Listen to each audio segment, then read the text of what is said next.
ఘనంగా క్రిస్మస్ వేడుకలు దుర్గి ప్రేమ, కరుణ, దయ, శాంతి, సమాధానం పంచడానికి యేసుక్రీస్తు మానవావతారంగా ఈ లోకంలో బెత్లెహేములో పశువుల పాకలో జన్మించారని దైవ సేవకురాలు డి. మంజుల వాణి బైబిల్ గ్రంథంలో వ్రాయబడిన లేఖనంల ప్రకారం బోధించారు. బుధవారం దుర్గి గ్రామంలోని ఇందిరమ్మ కాలనీలో ఉన్న సర్వాధికారి యేసుక్రీస్తు ప్రార్థన మందిర స్వస్థత శాలలో జరిగిన క్రిస్మస్ వేడుకలలో ఆమె పాల్గొని మాట్లాడారు. క్రైస్తవ సోదరులు క్రిస్మస్ గీతాలని పాడి ప్రేక్షకులను అలరింపజేశారు. ప్రతి ఒక్కరూ యేసు మార్గమును అనుసరించాలని కోరడమైంది.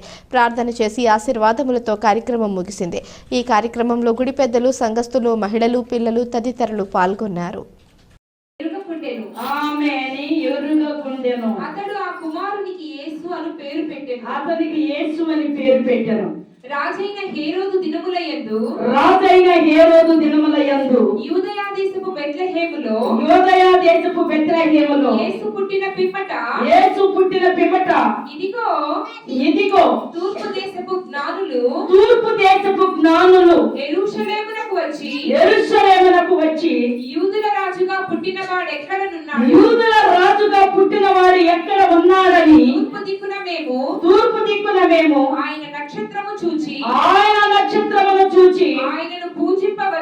ఆయనను మేము పూజింపవచ్చితిమని చెప్పిరి. హేరోదు రాజు ఈ సంగతి విన్నప్పుడు అతడును అతనితో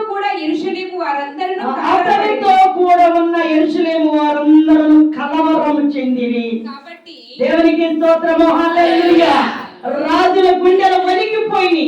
చూడండి, ఎందుకంటే జ్ఞానులు అంటే వారికి జ్ఞానోదయం అయిపోయింది. పాప అమాయకులు దేవుని ప్రజలను కాచుకుంటూ ఉన్నారు గొల్లవాళ్ళు. చూడండి, వాళ్ళని మరి వారికి స్వర్తమానమును ప్రకటించబడటానికి వారికి ప్రత్యక్షమైంది దేవదూత.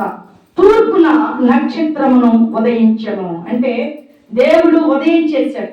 అయితే వారంట ఎత్తుక్కుంటా జ్ఞానులు చూడండి, ఎందుకంటే అడగటానికి వెళ్ళింది. ఎవరెవరిని అడగటానికి? అక్కడ ఉన్న వాడు రాజులో యాజకులో తెలియదు. అయ్యా, తూర్పు దిక్కున నక్షత్రమని చూసాం. దేవుడు మాతో చెప్పింది ప్రభు ఇక్కడ జన్మించి ఉన్నాడని. ఆయన ఎక్కడ ఉన్నాడు?